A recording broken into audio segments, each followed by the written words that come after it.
Polres Lampung Selatan menggelar gerakan pangan murah menyalurkan 15,9 ton beras stabilitas pasokan dan harga pangan (SPHP) yang dikelola Perum Bulog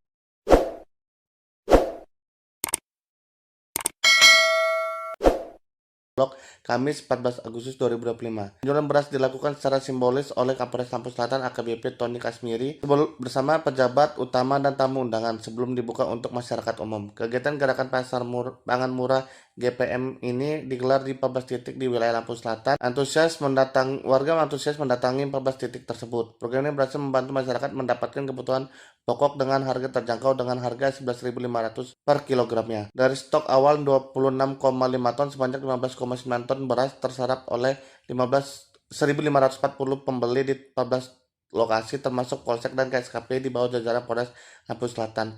Setiap pembeli diwajibkan menunjukkan KTP dan dibatasi maksimal 2 sak beras ukuran 5 kg untuk memastikan pemerataan. Kapolres Lampung Selatan AKBP Tony Kasmiri mengatakan kegiatan ini merupakan bentuk kepedulian Polri bersama pemerintah untuk menjaga stabilitas pangan harga. Kami ingin memastikan masyarakat dapat mengakses beras berkualitas dengan harga yang lebih murah dibanding pasaran sekaligus mencegah lonjakan harga. Pihaknya bersama Bulog akan terus memantau dan melakukan operasi pasar bila diperlukan. Ia mengimbau kepada masyarakat untuk memanfaatkan program ini